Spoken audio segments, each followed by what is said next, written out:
Alright. Okay, Zamir. Bismillahirrahmanirrahim. Assalamualaikum dan good afternoon everybody. First of all, on behalf of Tourism Production Nexus, I would like to welcome all of you. Saya ingin mengucapkan terima kasih lah pada semua anda semua kerana sudi menghadiri diri di acara segmen yang terbaru, segmen yang kedua, sebenarnya kedua. Let's talk about Lenggong. Lenggong ni ramai yang kadang-kadang tak tahu, tapi sebenarnya depan mata kita ni satu destinasi yang sangat penting, yang sangat menarik, dan kita rugi kalau kita tak pergi ke Lenggong. Yang bersama saya di segmen ni adalah tak lain tak bukan, dia perasan muda, dia perasan handsome, namanya Zamir Zuki. Zamir. Hello. Yes. Okay. Ni Zamir, hari ni kita, ini kali kedua. Dan saya ingin mengucapkan terima kasih lah bagi pihak industri pelancongan, mengucapkan terima kasih, jutaan terima kasih pada semua rakan-rakan yang hadir pada ini, dan juga kita ada live Zamir. Kita ada live di Facebook di Tourism Production Nexus. Jadi minta tolong share lah ya. Sharing is caring ya. Kita share supaya lagi ramai yang tahu dan kenali di mana Lenggong, apa itu Lenggong dan apa yang menarik di Lenggong ya.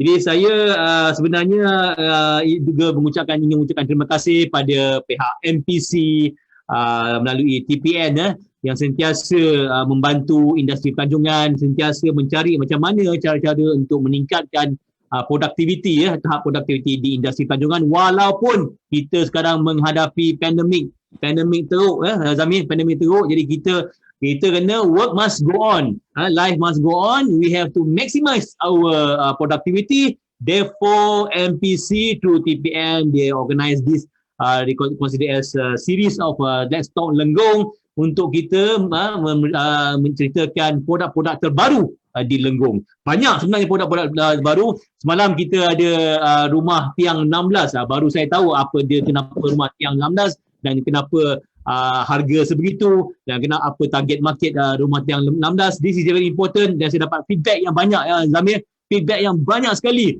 mengatakan saya tak tahu ada sebenarnya rumah tradisional di kawasan Lenggong dan ini adalah antara yang feedback yang saya dapat semalam. Dan hari ini saya agak teruja juga untuk kita ketahui apa produk yang terbaru. Kita sebenarnya banyak produk. Satu tempat tu punyalah banyak produk. Saya pun terperanjat seberapa banyak produk. Dan Zamir ke sana ke situ. Dia selalu pergi ke Lenggong. Saya rasa Zamir telah very familiar on produk Lenggong. Zamir, Yes. teruskan Zamir. Okay, not to say really familiar, I'm also exploring. Okay, hari ni kita bertuah. Kita ada orang yang susah kita nak dapat. Tuan Haji Lokman Mahmud. Dia ni kita kata macam dia ni lah penyimpan amanah, pemegang amanah, macam penyimpan mohon lah. Dia susah nak dapat cerita sebenar mengenai Lenggong, benda-benda yang misteri mengenai itu, ini, everything. Kita hanya tahu ada misteri Telaga Biru, kononnya siapa yang mandi di situ boleh jadi macam awet muda, so many things. Tapi apa yang sebenarnya, apa yang tersirat, apa dia fakta, hanya Tuan Haji Lokman yang boleh berkongsi dan boleh cerita dengan kita. Okay, and then jangan takut boleh tanya soalan. Ini mana ultimately selepas pada program ni, jadi selepas daripada kita mengharapkan ramai yang akan ke Lenggong. Semalam hasil daripada program kita malam saya tak larat nak layan. Semua dia kata when is next trip. Saya kata depends on the PKP untuk kita laksanakan.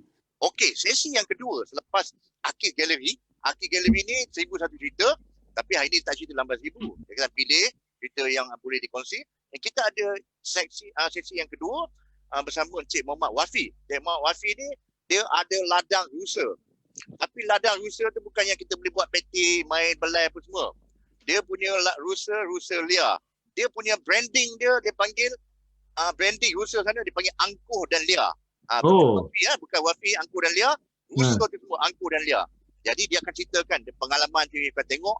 Saya sendiri teruja pergi sana, bukan setakat makan, you akan tahu jenis-jenis rusa tu macam mana, and then uniknya you bergambar dengan rusa tu dengan cara yang eksotik. Macam mana, apa dia? Tunggu, jangan lari, tunggu di sana. Nanti Wafi akan terangkan.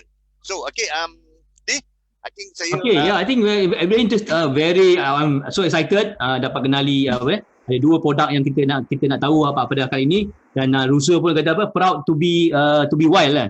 Sesuai sangat motor saya middleman saya middle name saya born to be wild. Memang sesuai kita ni wild boy, kita sesuai dengan apa dikatakan angkuh dengan tu. Okey, Zamir, apa kata kita juga ada beberapa rakan yang masih lagi masuk. Saya harap tolong masuk, jangan kita mengganggu dalam keadaan masa tengah-tengah sesi. Saya harap siapa nak masuk sekarang, masuk panggung sekarang. Kalau tak nak masuk panggung sini, kita ada panggung di Facebook di mana Tourism Product Nexus. Tolong share, tonton, dan you also boleh kasih feedback, kasih komen, dan kasih apa-apalah tanya soalan-soalan melalui Facebook page Tourism Product Nexus, jadi TPN. Jadi saya harap kita sama-sama kita share kita punya link tu pada rakan-rakan kita, pada grup kita, pada WhatsApp, supaya lebih ramai lagi yang tahu pasal WhatsApp. Kita sebenarnya Zamir Lenggong ni amat very lucky sangat bertuah kerana mempunyai seorang pemimpin iaitu ahli parlimen dia Lenggong yang berhormat Datuk Dr. Samsul Anwar Nasarah yang sentiasa proaktif untuk mempromosikan Lenggong, dan baru-baru ni beliau telah merasmikan seminar aspirasi Lenggong, dan saya rasa Lenggong akan move forward very fast dengan adanya bersama-sama dengan YB, dengan community, dengan leaders, the community leaders, bersama dengan industry players, dan juga bersama dengan TPN dan MPC. Saya rasa this Lenggong will be next product lah to be promote. Okay, Zamir, boleh kita teruskan rancangan kita tengok apa? Kita tengok video. Saya letak situ ada video. Okay, kita pergi Akis Gallery, mari kita ataupun kita introduce dulu ke, ataupun kita introduce siapa itu aja, ataupun kita nak go to the video dulu. Macam mana? Okay, marilah kita bagi apa ni lah, kita introduce sikit sebelum kita mainkan ataupun kita mainkan video dululah. Okey, kita tengokkan apa video kita di mana. Sebentar. Okey.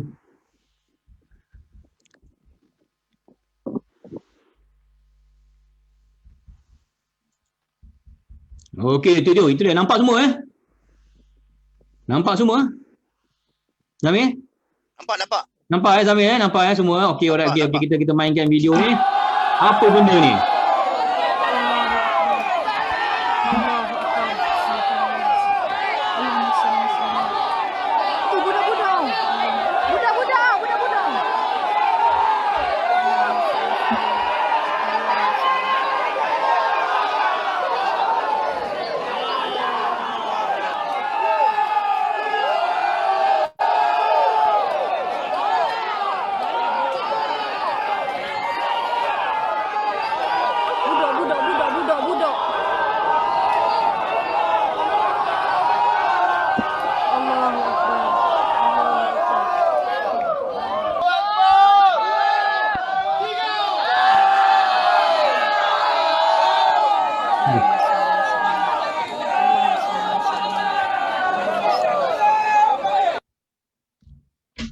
Oh, itu dia Zamir.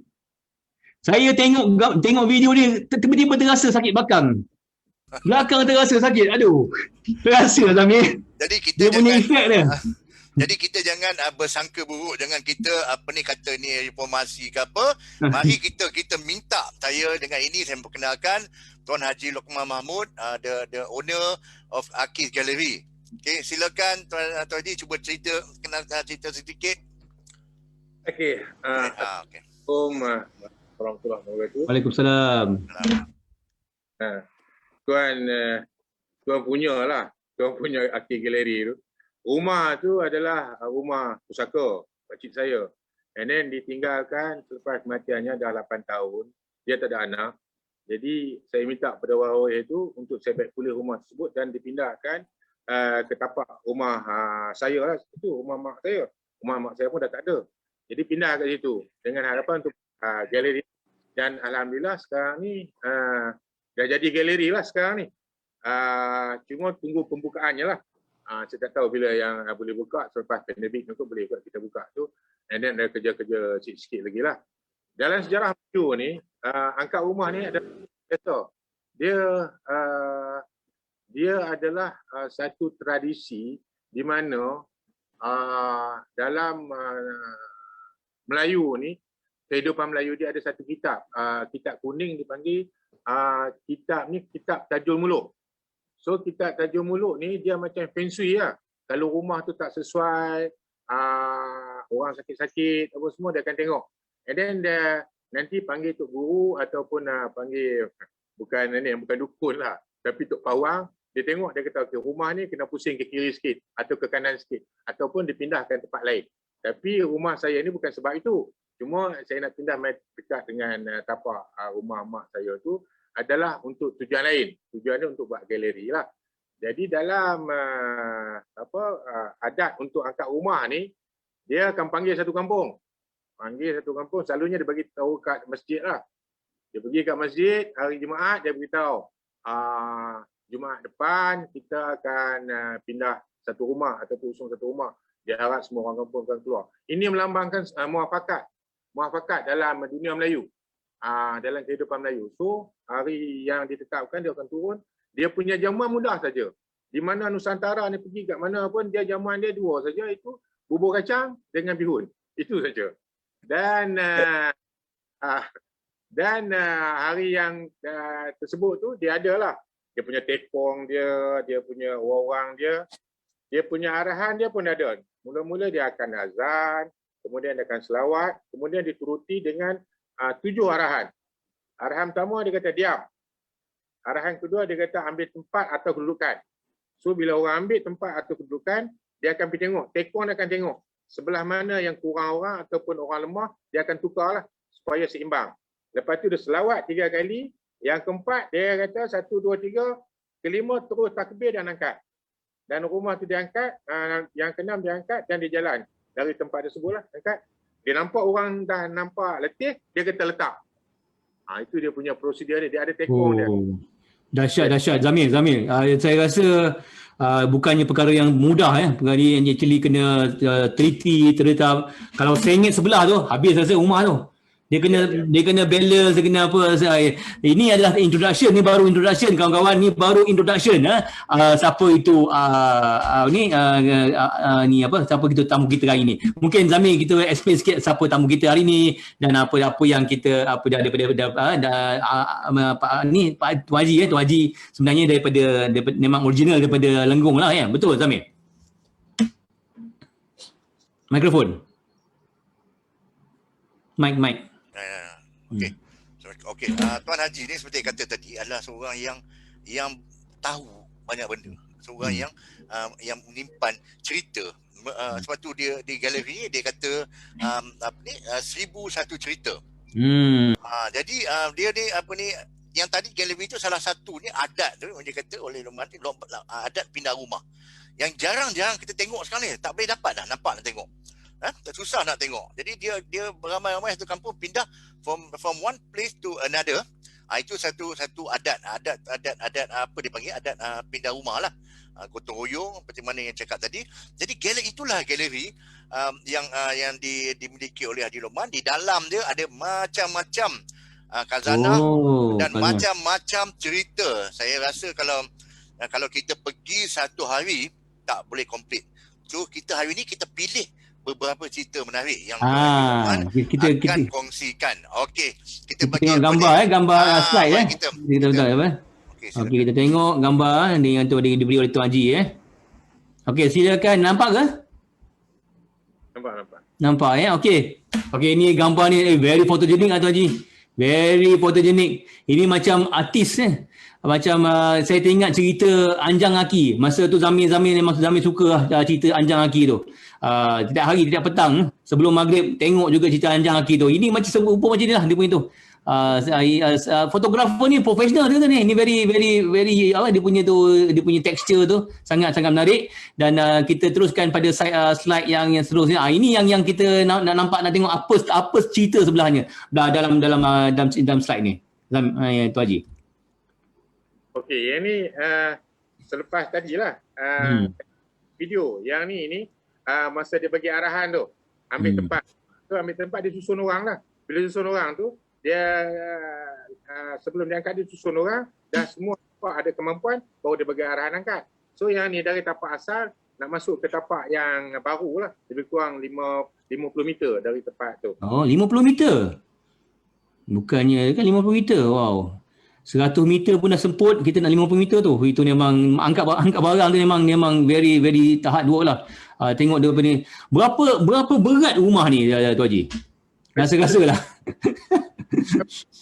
Orang digunakan 100 orang lebih dan saya susun benda ni bagi jadi satu sejarah. Saya ambil Ilkung sebagai coverage TV.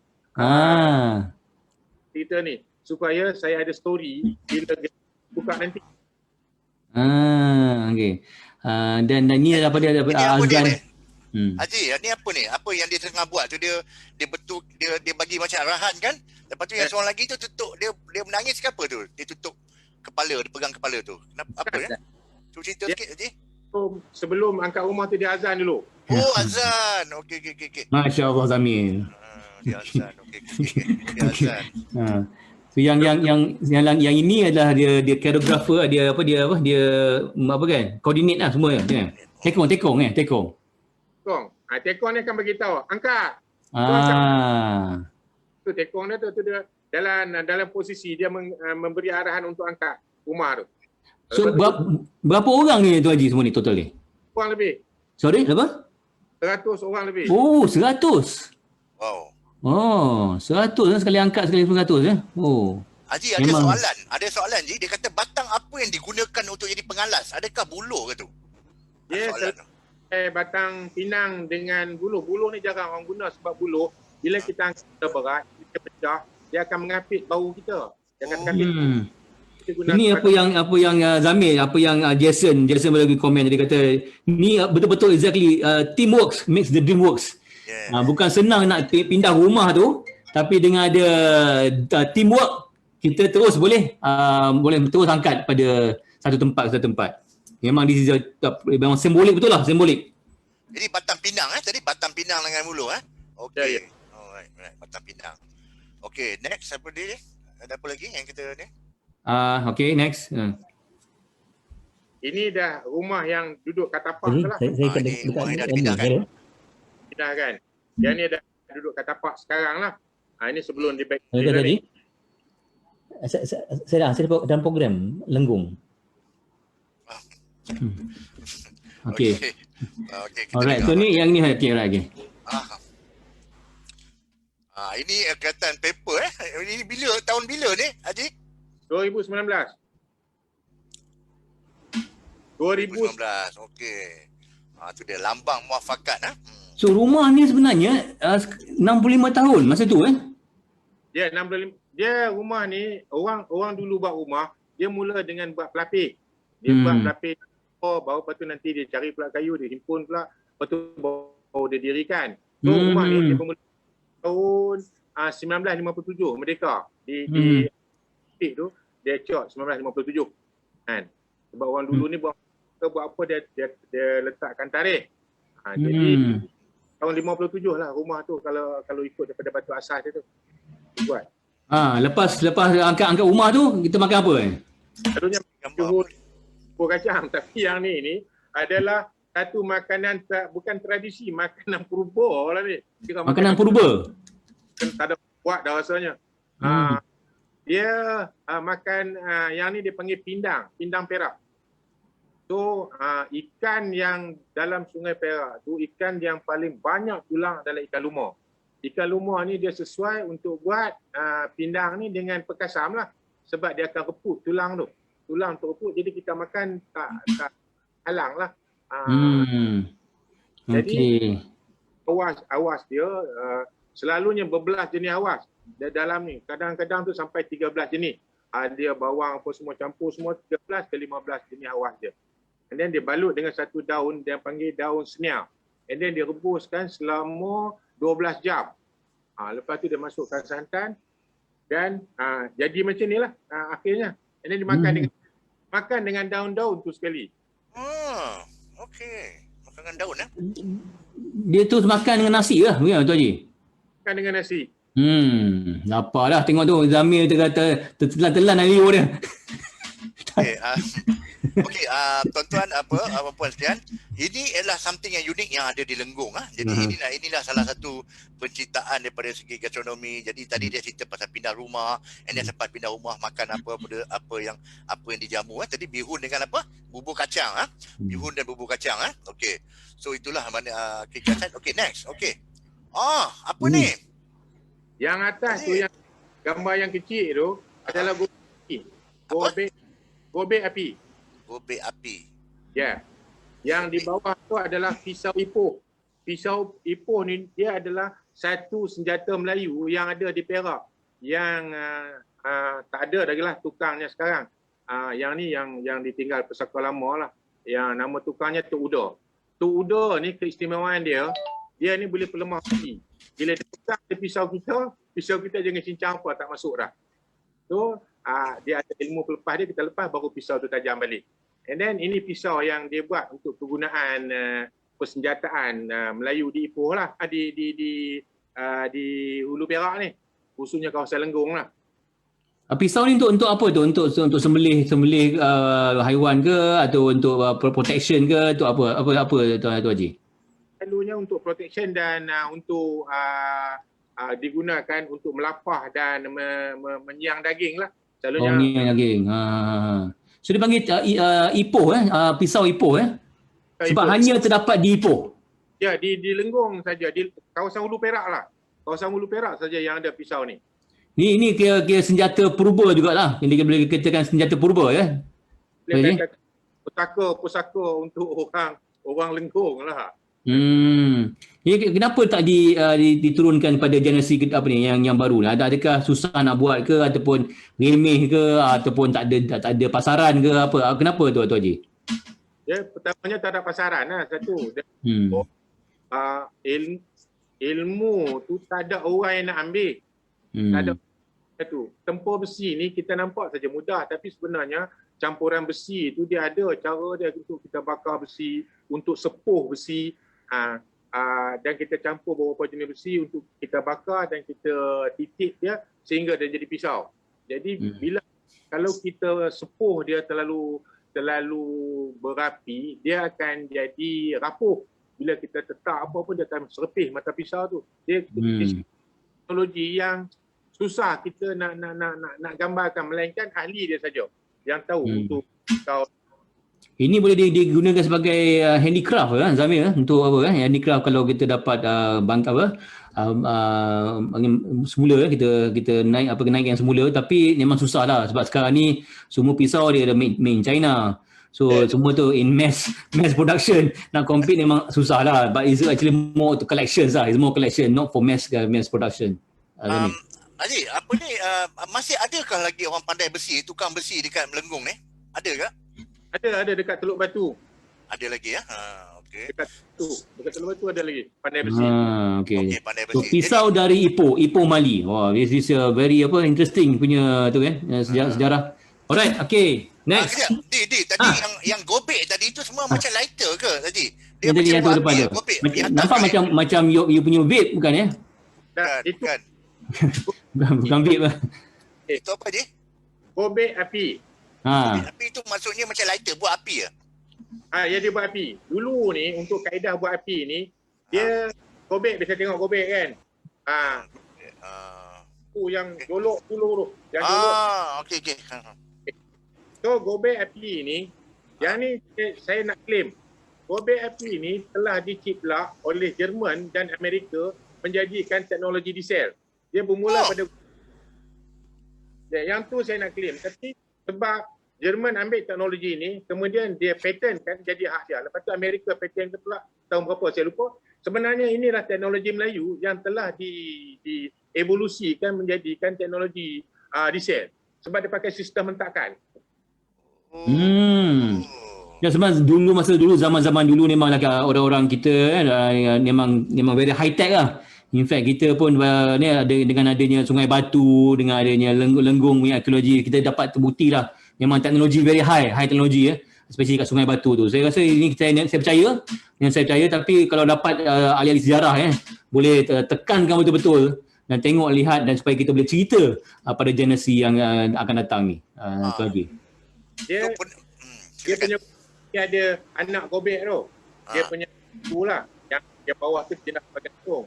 So dia punya alu tu dia mesti mampat, dia mesti ngam-ngam dengan lubang tu. So dia hentak dengan tangan. Dia hentak tu, dia cabut. Kemudian di hujung yang alu dia tu kita akan letakkan debu nibung, pokok nibung. So dia ada debu di hujung tu yang kita jemur bagi kering. Dia letak kat hujung tu, kita hentak, di situ akan keluar api. Bila keluar api di hujung lepas kita cabut tu, dia akan korek dengan yang nampak tu. Hujung sekali tu ada yang macam pancing, macam mata pancing tu kan.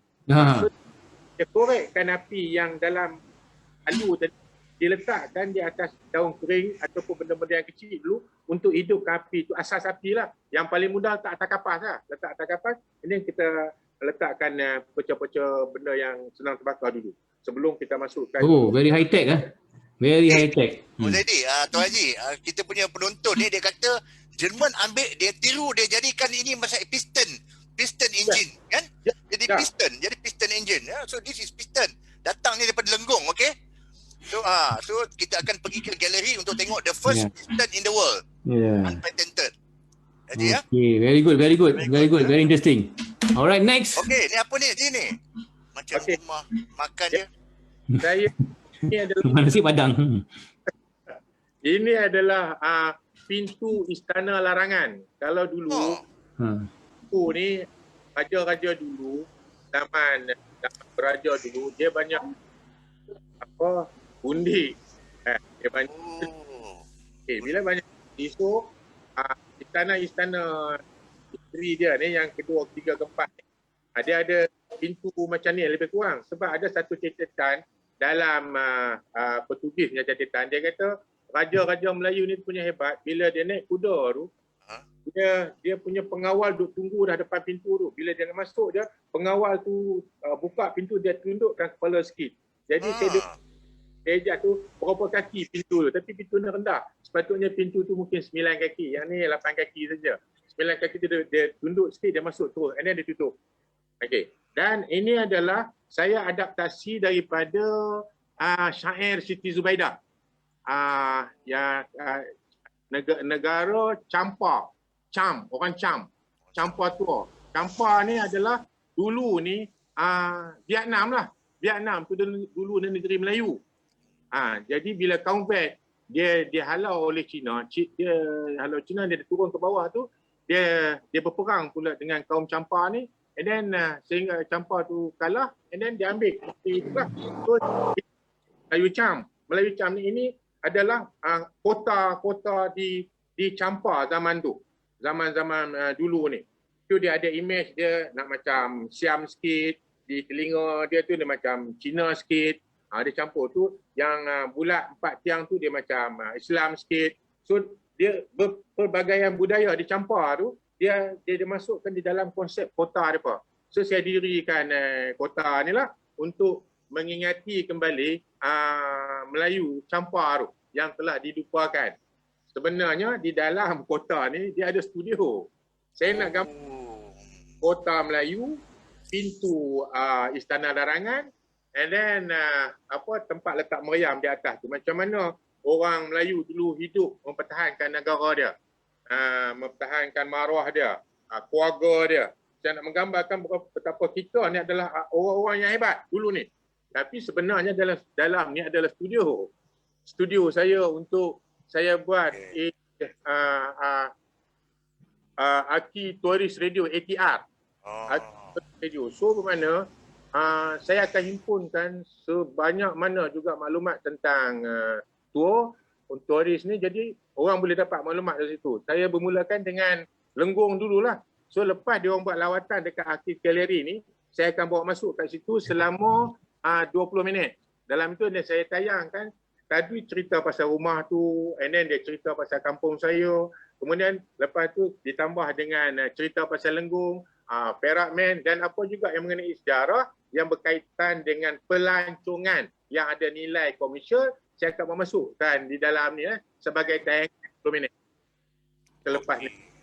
Jadi maknanya apa yang dia katakan, ini adalah satu yang tadi itu model untuk istana larangan.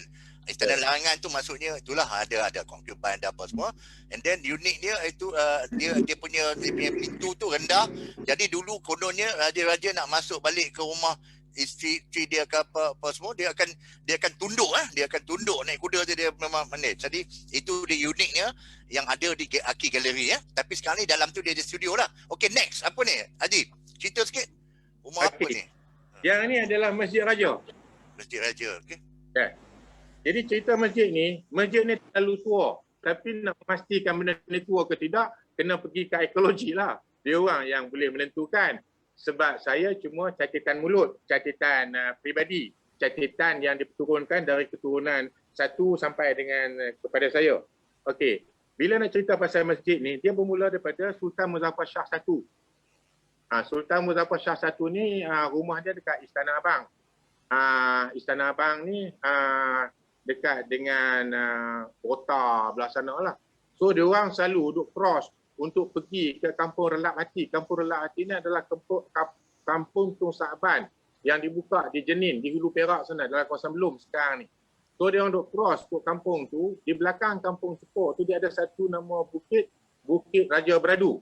Jadi kalau ikut dia orang tu, ikut orang tua-tua dulu, dia kata dalam 5-6 tahun tuanku buka istana ditabalkan sebagai raja di Perak pada tahun 1528. Jadi dia buat masjid ni atas arahan tuanku. Jadi masjid itu kalau ikutnya dibina pada tahun 1539 menggunakan ulama dari petani dan tukang-tukang yang dibawa dari seluruh Nusantara. Sebab keturunan Raja Melaka ni dia pergi ke Bentan dan juga pergi ke Kampar, Sumatera. Bukan Kampar Indonesia. Indonesia dia lahir tahun 46. Tapi Kampar ni adalah di Sumatera. Sekarang ni orang panggil Kampar Indonesia. Tapi dalam cerita ni dia adalah Kampar Indonesia.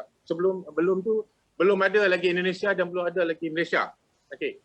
Jadi dia orang duk berulang di situ.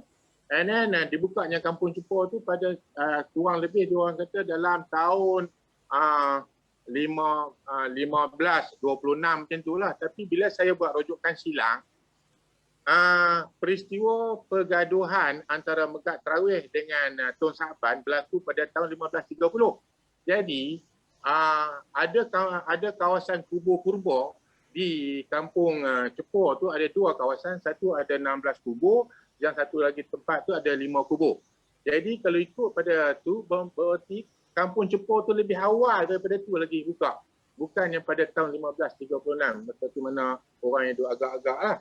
Jadi bila tuanku mengarahkan buat masjid ni, specialnya masjid ni, dia orang masuk hutan, belah kayu, and then shift seterusnya, orang lain pula masuk, 2-3 hari orang lain keluar, lepas tu masuk macam tu, and then buat keluar balik, and then angkut kayu ni menggunakan gajah.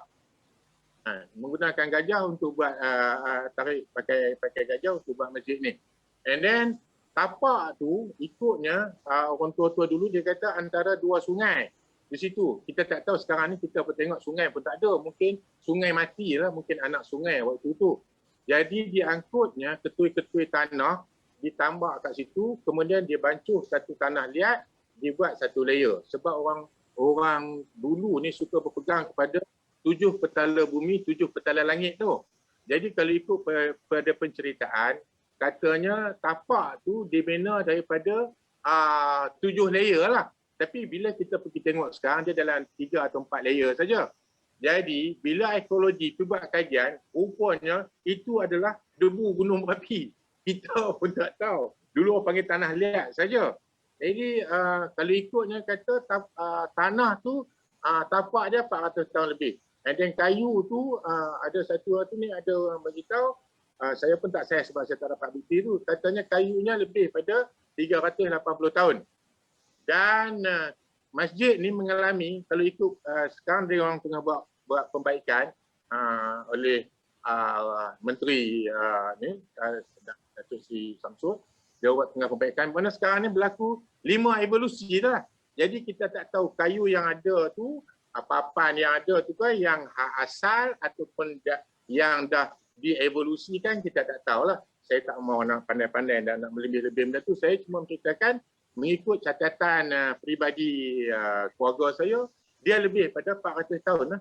Kalau ikut tu dengan kalau tahun 39 tahun 41 tu sekarang dah masjid ni 482 tahun lah.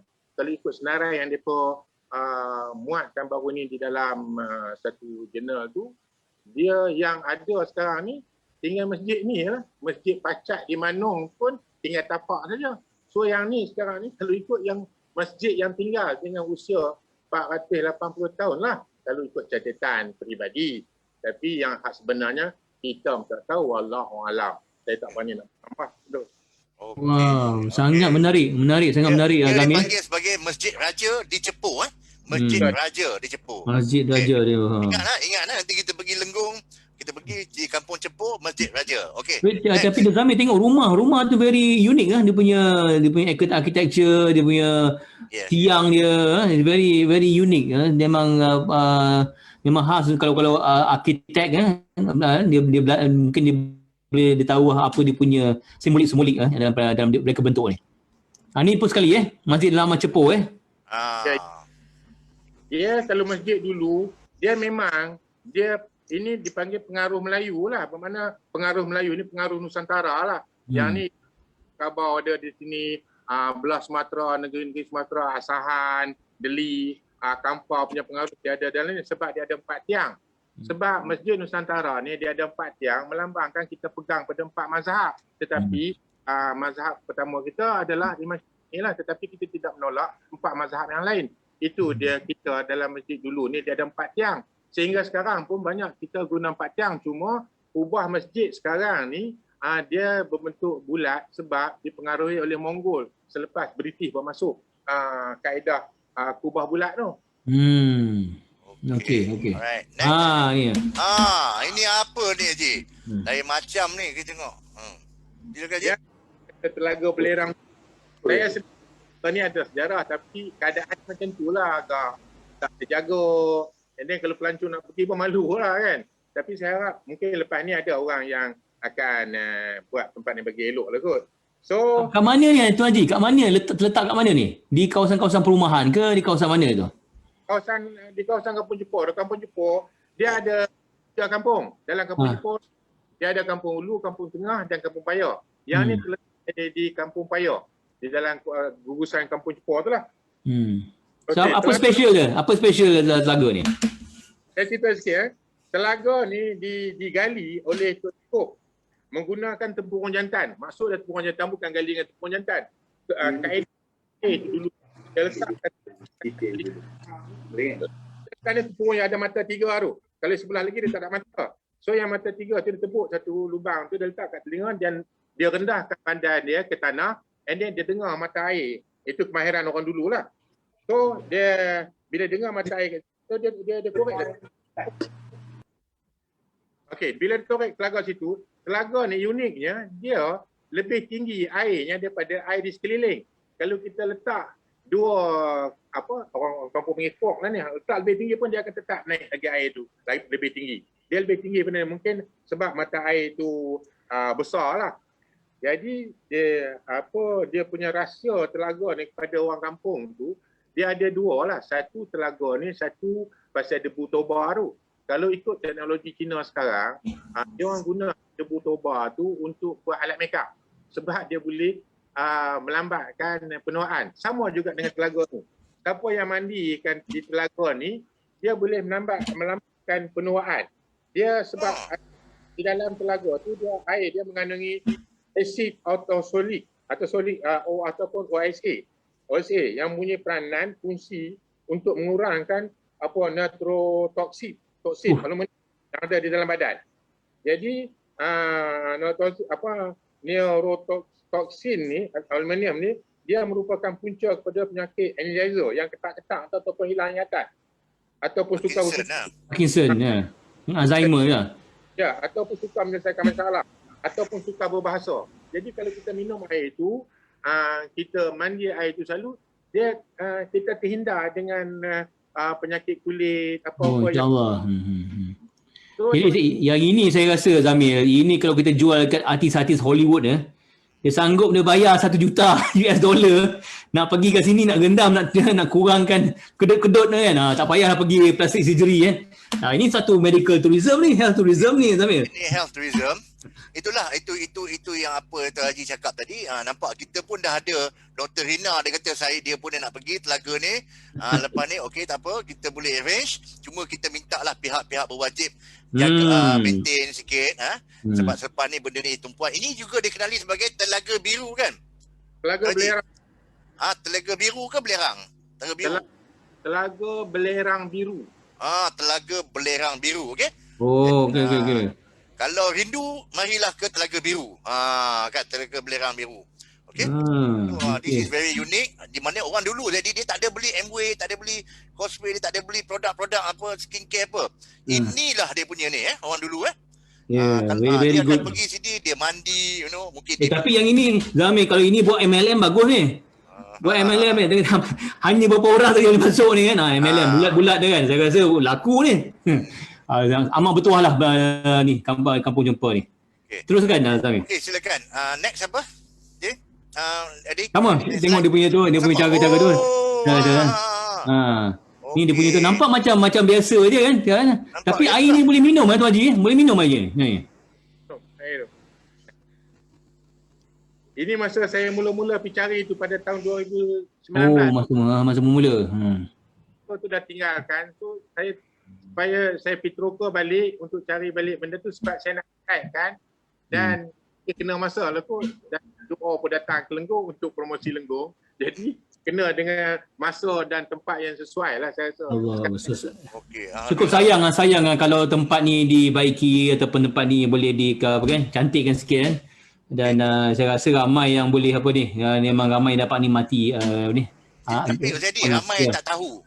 Tadi Syam beritahu dia pun tak tahu apa Telaga Biru ni. Jadi hanya kita dalam ni, kita ada 40-50 orang ni. Jadi kita lah lepas ni kita buatlah trip, kita pergi sana. Marilah kita cuba ni di Telaga Biru. Jadi orang luar banyak yang tak tahu. Terima kasih sebab Tuan Haji ceritakan pada kita Jadi inilah yang benefit yang kita boleh ni kan. Saya rasa Zamir ni ada antara yang saya rasa nampak sangat menarik. Mungkin kita kena tengok apa dia punya infra, dia punya apa yang boleh kita dapat manfaat terus pada orang kampung situ. Dan satu lagi ni. Ya. Satu lagi ni, mungkin kalau kita boleh botolkan air ni, kan? Mungkin ada value kan. Mungkin juga benda ni boleh jadikan macam sakit kulit ke apa. Mungkin orang tak boleh nak pergi, mungkin boleh pihak berwajib siapa yang mungkin boleh botolkan ke apa untuk dijual, untuk hantar by courier atau by apa semua kan. Mungkin bolehlah kita boleh fikirkan sesuatu untuk menaikkan ekonomi setempat kampung talking about air botol, saya teringat air mineral Fiji. Of all tempat-tempat Fiji dia punya branding Fiji water. Jadi sekarang ni dia terutama sekali US, dia Fiji water ni lebih mahal daripada Evian.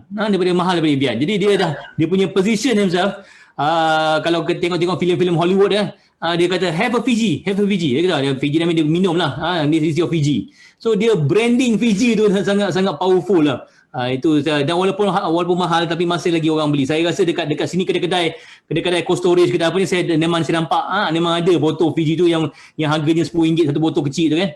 Jadi itu antara boleh kita explore lah kalau dapat sesiapa yang usahawan terutama usahawan tempatan bersama dengan pihak-pihak tertentu pihak-pihak mungkin Maldi ke pihak apa ke yang boleh study in terms of the essence of this water. Zamir. Okey, next kita ada apa lagi? Saya rasa yang ini saya rasa tak ada lagi. Dia punya bajet banyak, gambar-gambar tu banyak tapi saya rasa tak sempat buat semua tu. Okey. Tak apa, kita nak dengar apa ada soalan ke pendapat rakan-rakan kita di sini Okey, boleh unmute kepada siapa yang nak bagi some input ke perkongsian that we can ini. So Zamir, kita belajar dua sebenarnya. Tuan Haji dia tahu dia memang nak cerita macam-macam. Dua benda. Satu tu apa tadi? Apa yang kita belajar tadi? Apa yang kita tahu tadi?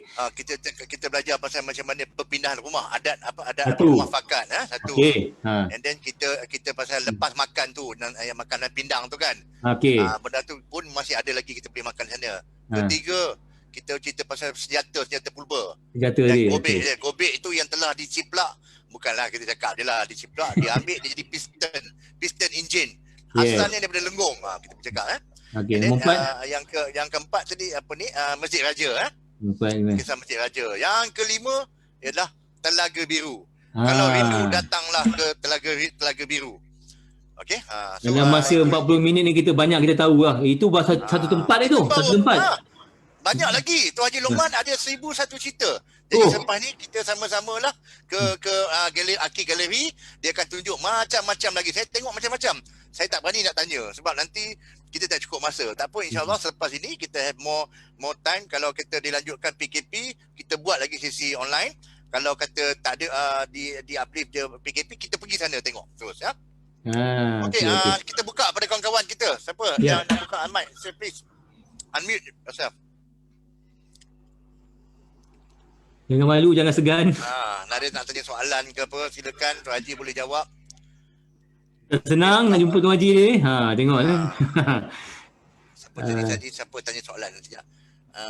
Telaga ajaib. Jason kata telaga ajaib. Memang. Nak pergi mandi kat telaga. Nak pakai air muda. Dr. Rina boleh. Okay, excuse me. I want to ask. Okay, I need to ask Tuan Haji is it easily accessible or we need to find like a 4-wheel drive to get into all these places, or is it easily accessed?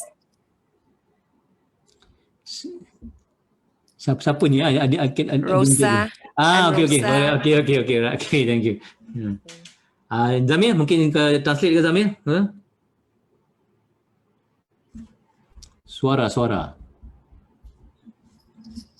Okey Haji, ada soalan tadi. Dia tanya kita nak ke tempat tu macam mana Haji? Kena bawa transport, kena bawa 4x4 ke ataupun kita boleh jalan kaki je daripada jauh tak kalau kita nak ke situ?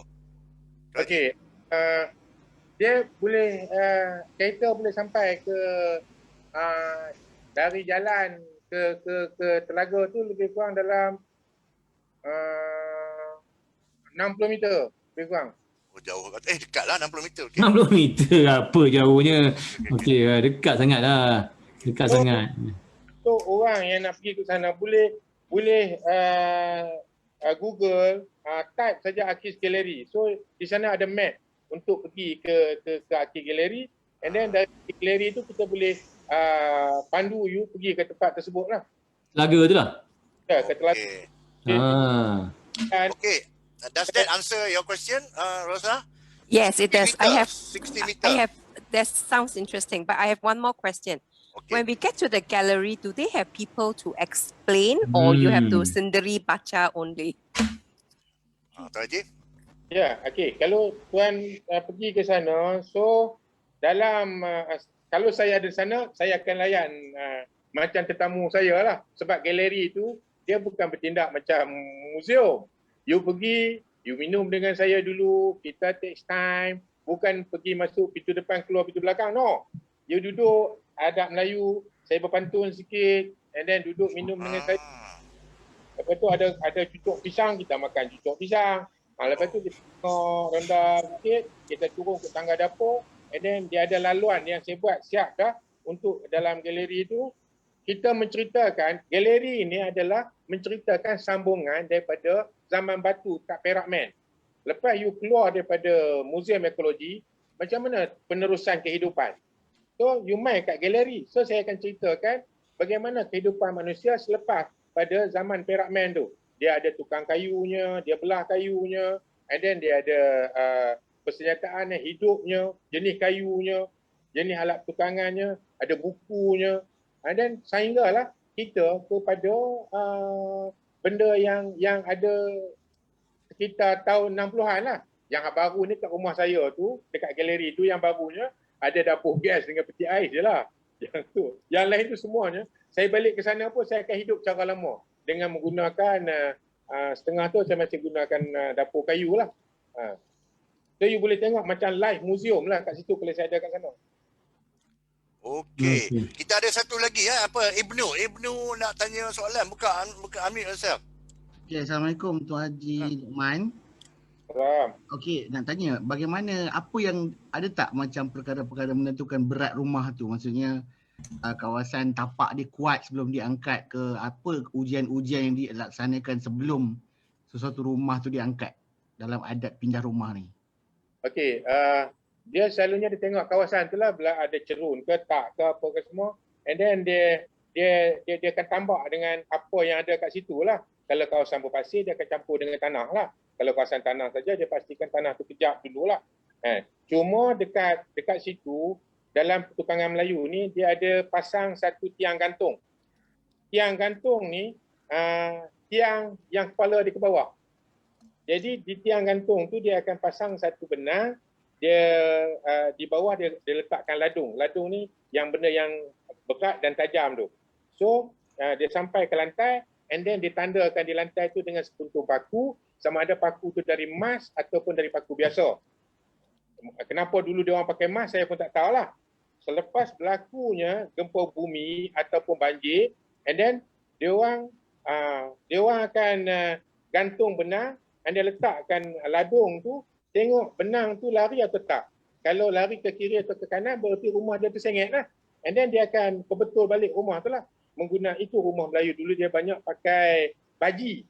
Baji ni tujuan dia bermakna ada tempat baji yang perlu dibaji semula ataupun diangkat untuk dicat, diletakkan pelapis untuk mengimbangi balik rumah tu kepada keadaan asal.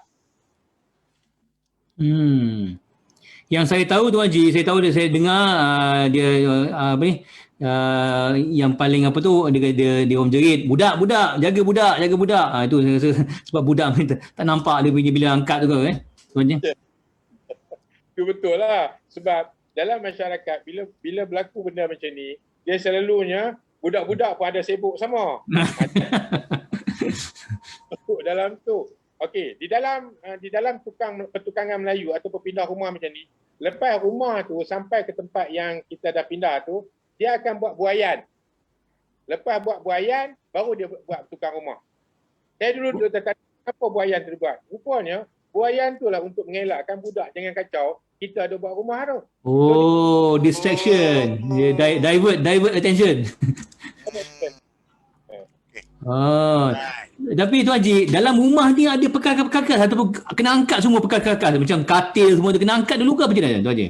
Ya, barang yang boleh dibuat turun lah, pinggan mangkuk apa buat turun lah, tapi yang katil apa tu kita tak buat turun lah masa pindah ni dulu. Lepas tu lah, yang lain tu kita buat turun. Kemudian kita letakkan seorang orang tua ataupun budak kecil di atas rumah. Dalam pemindahan rumah dia mesti letak satu budak kecil ataupun letak orang tua. Orang tua yang pandai lah. Dan dia punya mesra dia. Okey, yang sangat menarik. Petua yang sangat menarik. Okay, I think we have to conclude dah jadi sebab kita ada next show. Okay, soalan last yang bonus ni ada yang tanya is berapa harga dia Tuan Haji untuk ke galeri ni? Ada bayaran tak macam mana for the untuk guiding, untuk penceritaan ni apa semua? Berapa tu? Ada agent ni tanya saya dah. Untuk tiket biasa foreigners RM30. Untuk tempatan RM20. Untuk agensi ni kita bincang telefon je lah.